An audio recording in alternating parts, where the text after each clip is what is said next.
കോടതി വിധി ശിക്ഷാവിധി ഉടൻ തന്നെ പ്രഖ്യാപിക്കും, അതല്ലേ നമ്മൾ പ്രതീക്ഷിക്കുന്നത്? അതുതന്നെയാണ് കേരള രാഷ്ട്രീയത്തിൽ തന്നെ അതിനിർണായകമായ വിവാദമായ ഒരു വിഷയത്തിലാണ് ഇപ്പോൾ വളരെ വൈകി കോടതിയുടെ വിധി വന്നിരിക്കുന്നത്. മുൻ മന്ത്രി ആന്റണി രാജു കുറ്റക്കാരനാണ് എന്ന് കോടതി ഇപ്പോൾ വിധിച്ചിരിക്കുന്നു. 2 പ്രതികളാണുള്ളത്, ആന്റണി രാജുവും അതോടൊപ്പം തന്നെ KS ജോസും. ഇവർ രണ്ടുപേരും കുറ്റക്കാരാണ്. ഈ 2 പേർക്കും തുല്യമായ കുറ്റമാണ് എന്നതുകൂടി ഇതിലുണ്ട്. 6 വകുപ്പുകൾ പ്രകാരമാണ് ഇപ്പോൾ കുറ്റക്കാരാണ് എന്ന് കോടതി വിധിച്ചിരിക്കുന്നത്. IPC 409 സർക്കാർ ഉദ്യോഗസ്ഥർ വിശ്വാസവഞ്ചന കാണിച്ചു എന്നുള്ള കേസ്, അതിൽ ജീവപര്യന്തം വരെ ശിക്ഷ ലഭിക്കാൻ സാധ്യതയുള്ളതാണ്. IPC 34 കൂടുതൽ ആളുകൾ ഒത്തുചേർന്ന് കുറ്റകൃത്യം നടത്തുക, അങ്ങനെ IPC 34 ഉണ്ടെങ്കിൽ എല്ലാവർക്കും കുറ്റകൃത്യത്തിന് തുല്യമായ പങ്കാളിത്തമുണ്ട്. അതുകൊണ്ട് തന്നെ ഈ 1-ാം പ്രതിക്കും 2-ാം പ്രതിക്കും തുല്യമായ പങ്കാളിത്തമുണ്ട്. ഒരേ ശിക്ഷ തന്നെ വരാൻ തന്നെയാണ് സാധ്യതയുള്ളത്.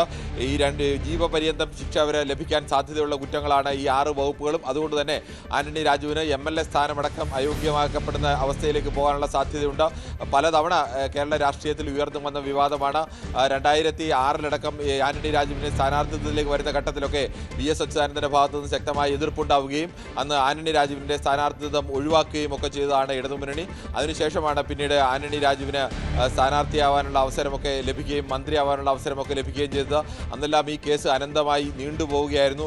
അത് നാണംകെട്ട ഒരു കേസ് കൂടിയാണ് എന്ന് പറയേണ്ടി വരും. കോടതിയിൽ എത്തിയ അടിവസ്ത്രം ആ കോടതിയിലെ തൊണ്ടി മുതലായ അടിവസ്ത്രം അവിടെ നിന്ന് കോടതിയിൽ നിന്ന് മാറ്റി അതിന് പകരം മറ്റൊരു അടിവസ്ത്രം അവിടെ വെച്ചു എന്നുള്ളതാണ്. തൊണ്ടി മുതൽ മോഷ്ടിച്ചു കൊണ്ടുപോയി പകരം മറ്റൊരു വസ്തു വെച്ച് കോടതിയെ കബളിപ്പിച്ചു, നീതിന്യായ വ്യവസ്ഥയടക്കം കബളിപ്പിച്ചു. ഒരു അഭിഭാഷകൻ എന്ന നിലയ്ക്കടക്കം, അന്ന് അഭിഭാഷകൻ എന്ന നിലയ്ക്കായിരുന്നു ആന്റണി രാജു ഈ കേസിൽ ഇത്തരം ഒരു ഇടപാടുകൾ നടത്തിയത്. അന്ന് അഭിഭാഷകൻ എന്ന നിലയ്ക്കടക്കം അദ്ദേഹത്തിൻ്റെ അഭിഭാഷക വൃത്തിയടക്കം ഇനി ചോദ്യം ചെയ്യപ്പെടുന്ന ഒന്ന് തന്നെയാണ്. അതിനേക്കാളൊക്കെ വലുതാണ് കേരള രാഷ്ട്രീയത്തിൽ തന്നെ ഇടതുമുന്നണിയുടെ ഭാഗമായ പ്രധാനപ്പെട്ട ഒരു നേതാവായിരിക്കുന്ന ഒരാൾ ഇതുപോലെ ഒരു തൊണ്ടി മുതൽ കേസിൽ കുറ്റക്കാരനാണെന്ന് കോടതി വിധിക്കുന്നു എന്ന് വരുന്നു. അത് ജീവപര്യന്തം വരെ ശിക്ഷ ലഭിക്കാൻ സാധ്യതയുള്ള ഒന്നാണ്.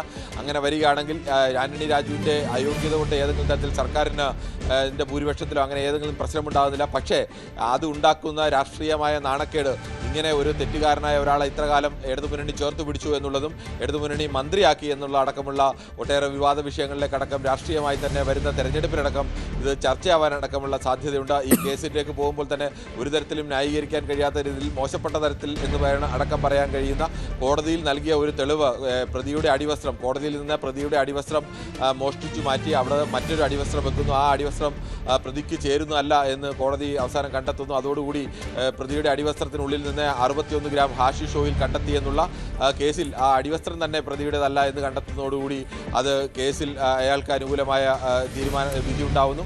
ഇതിനെങ്ങനെ ഒരു കേസ് അട്ടിമറിച്ചത് ഇയാൾ തന്നെ ഈ പ്രതി തന്നെ ജയിൽ കഴിയുന്ന കാലത്താണ് ഇത് മറ്റൊരാളോട് സൂചിപ്പിക്കുന്നത്. അതാണ് പിന്നീട് പുറത്തു വന്നതും അന്വേഷണത്തിലേക്ക് നീങ്ങിയതുമൊക്കെ. ഈ കാലം അത്രയും അത് അതിശക്തമായി തന്നെ ആന്റണി രാജു നിഷേധിക്കുകയായിരുന്നു. അതിനൊപ്പം തന്നെയുള്ള നിലപാട് തന്നെയാണ് ഇടതുമുന്നണിയും CPM എല്ലാം സ്വീകരിച്ചുകൊണ്ടിരുന്നത്.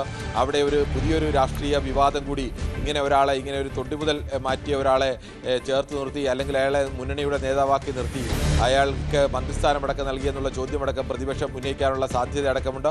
എന്തായാലും വീണ്ടും കേരള രാഷ്ട്രീയത്തിലേക്ക് ഒരു മുൻ മന്ത്രി തന്നെ ഇത്തരത്തിൽ ഒരു കേസിൽപ്പെട്ട് ആ കേസിൽ ശിക്ഷ കാത്തു നിൽക്കുകയാണ്. മണിക്കൂറുകൾക്കുള്ളിൽ തന്നെ ശിക്ഷ വരും എന്ന് പ്രതീക്ഷിക്കുന്നു. എന്തായാലും ജീവപര്യന്തം വരെ ശിക്ഷ ലഭിക്കാൻ സാധ്യതയുള്ള 6 വകുപ്പുകൾ പ്രകാരമാണ് ഇപ്പോൾ ഇവർ കുറ്റക്കാരാണെന്ന് വിധിച്ചിരിക്കുന്നത്. അതിസുപ്രധാനമായ രാഷ്ട്രീയ പ്രത്യാഘാതമുണ്ടാക്കുന്ന വിധി എന്നതുകൂടിയാണ് പ്രത്യേകത. 30 വർഷത്തിന് ശേഷം ആന്റണി രാജു എന്ന മുൻ മന്ത്രിക്ക് വലിയ തരത്തിലുള്ള തിരിച്ചടി ഉണ്ടാക്കുന്നു. അത് ആ മുന്നണിയുടെ കൂടി രാഷ്ട്രീയ പ്രതിസന്ധിയായി മാറുന്നു എന്നതാണ്. നിയമസഭാ തെരഞ്ഞെടുപ്പിൻ്റെ പടിവാതിക്കൽ ഇത്തരമൊരു വിധി വരുന്നു എന്നതുകൂടിയാണ് ഇതിൻ്റെ പ്രത്യാഘാതം ഏറ്റവും വലുതാക്കുന്നത് എന്നത് ആണ് സാഹചര്യം. എന്തായാലും ആന്റണി രാജു കുറ്റക്കാരൻ തെളിയുന്നു എന്ന് മാത്രമല്ല, ഗുരുതരമായ കുറ്റങ്ങൾ കൂടി തെളിയിക്കപ്പെടുന്നു. ഗൂഢാലോചനയടക്കം കോടതിയെ സ്വാധീനിക്കുക, കോടതിയിൽ ഉണ്ടായിരുന്ന തെളിവ് മാറ്റിവെക്കുക എന്നടക്കമുള്ള ജുഡീഷ്യറിയെ തന്നെ പ്രതിസന്ധിയിലാക്കിയ ഒരു കാര്യമാണ്. അതിലാണ് വിധി വരുന്നത്. 30 തവണ മാറ്റിവെച്ചതാണ്. 30-ലധികം വർഷം പഴക്കമുള്ള കേസാണ്. പല തവണ മാറ്റിവെച്ച് വർഷങ്ങൾക്ക് എടുത്തു കുറ്റപത്രം പോലും സമർപ്പിക്കാൻ. അങ്ങനെ ഈ കേസ് അട്ടിമറിക്കാൻ പല തവണയായി ശ്രമങ്ങൾ നടന്നിരുന്നു. അതിനെയൊക്കെ അതിജീവിച്ചുകൊണ്ടാണ് ഇപ്പോൾ ഈ കേസിൽ വിധി വരുന്നത് എന്നതാണ് പ്രധാനപ്പെട്ട കാര്യം. വക്കീലിൻ്റെ ജൂനിയറായിരുന്ന ആന്റണി രാജു തെളിവ് നശിപ്പിക്കാൻ, തൊണ്ടി മുതൽ നശിപ്പിക്കാൻ വലിയ ഗുരുതരമായ ഇടപെടൽ നടത്തിയെന്ന ആരോപണത്തിന് ഒടുവിലാണ് കോടതി അത് തെളിയിക്കപ്പെടുന്നത്. ആ ഗൂഢാലോചനയടക്കം തെളിയിക്കപ്പെട്ടുകൊണ്ടാണ് ഇപ്പോൾ ഈ കേസിൽ വിധിയുണ്ടാവുന്നത്. ആന്റണി രാജുവിനെതിരായ കോടതി വിധി വരികയാണ്. കിരൺ, ഇതിൻ്റെ രാഷ്ട്രീയ പ്രത്യാഘാതമാണ് വളരെ പ്രധാനപ്പെട്ടത്. കാരണം ആന്റണി രാജു വ്യക്തിപരമായല്ല, ഒരു മുന്നണി തന്നെ ഇതിൻ്റെ രാഷ്ട്രീയപരമായ ഉത്തരവാദിത്തം മറുപടി പറയേണ്ടി വരുന്നു എന്ന സാഹചര്യം കൂടിയുണ്ട്. അതിനുമപ്പുറം നിയമസഭാ തെരഞ്ഞെടുപ്പിൻ്റെ പടിവാതുക്കൽ ഈ സാഹചര്യം വരികയാണ്.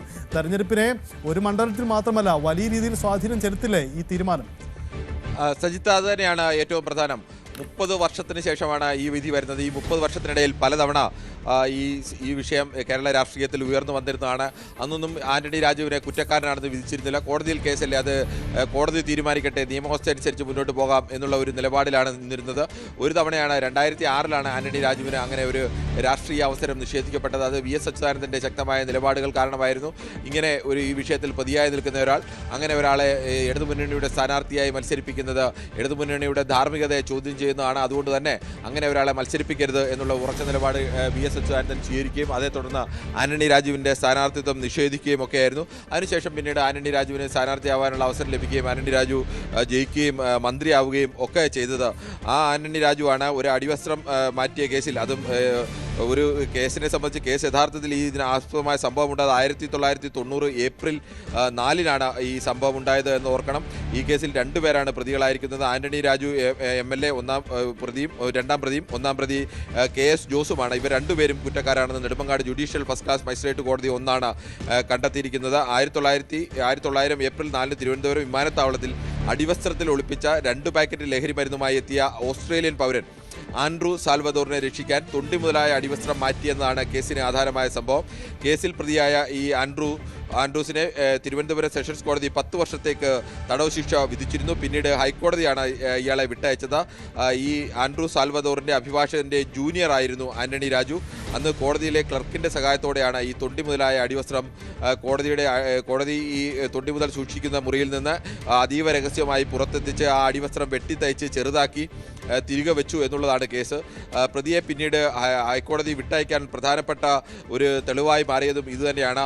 ഈ പ്രതിക്ക് ഉപയോഗിക്കാൻ കഴിയുന്ന ഒരു അടിവസ്ത്രമല്ല ഇത്, പ്രതിക്കേക്കാൾ പാകമാകാത്ത ഒരു അടിവസ്ത്രമാണ്. ഇങ്ങനെ ഒരു അടിവസ്ത്രം ഇട്ടുകൊണ്ട് ഒരാൾക്ക് ആ അടിവസ്ത്രത്തിൻ്റെ പാക്കറ്റിൽ ലഹരി മരുന്നുമായി വരാനാവില്ല.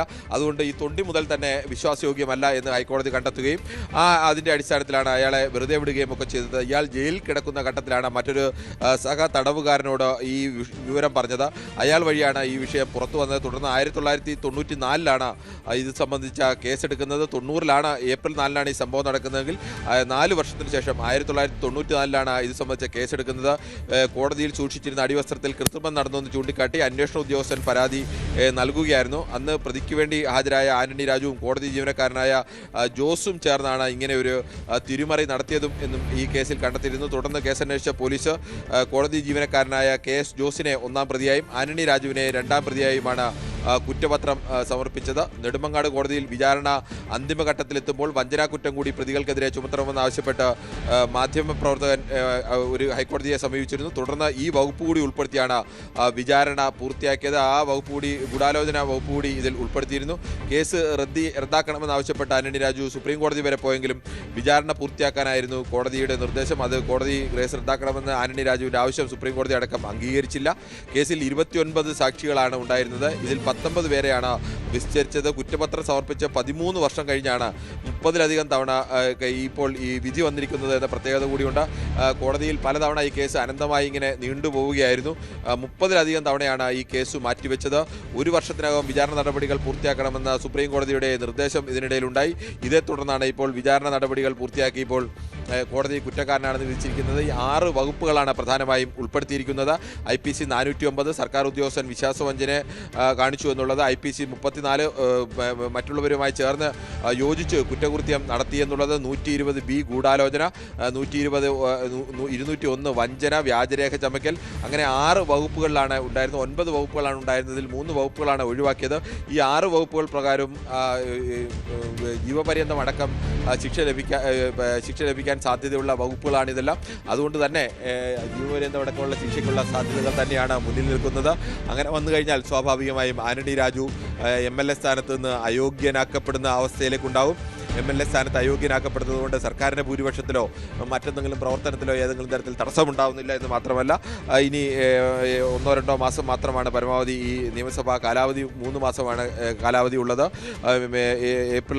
ഏപ്രിൽ കൂടിയോ അല്ലെങ്കിൽ മെയ് ആദ്യമോ തന്നെ തെരഞ്ഞെടുപ്പ് കേരളത്തിൽ നടക്കാൻ സാധ്യതയുണ്ട്. ആ തെരഞ്ഞെടുപ്പിൽ പക്ഷേ അതിനൊക്കെ അപ്പുറത്തേക്കുള്ള ഒരു രാഷ്ട്രീയ പ്രത്യാഘാതം ഉണ്ടാക്കാനുള്ള സാധ്യതയുണ്ട്. ആന്റണി രാജുവിനെ പോലെ ഒരാളിനെ ഇത്തരം തൊണ്ടിമുതൽ കേസിൽ പ്രതിയായിരിക്കുന്ന ഒരാൾ കോടതി കുറ്റക്കാരനാണെന്ന് വിധിച്ച ആളെ ഇത്രകാലവും ചേർത്ത് നിർത്തിയത് ഇടതുമുന്നണിയാണ്. ഒരിക്കൽ VS അച്യുതാനന്ദൻ്റെ ശക്തമായ നിലപാട് കാരണം മാറ്റി നിർത്തിയ ആന്റണി രാജുവിനെ VS അച്യുതാനന്ദൻ പാർട്ടിയിൽ ശക്തി ക്ഷയിച്ചതോടുകൂടി വീണ്ടും മടക്കിക്കൊണ്ടുവരുന്നു, MLA ആക്കുന്നു, അതിനുശേഷം അദ്ദേഹത്തെ മന്ത്രിയാക്കുന്നു. ഇത്തരം ആദ്യ തവണ തന്നെ ആന്റണി രാജുവിന് മന്ത്രിസ്ഥാനവും ഒക്കെ നൽകുന്നു.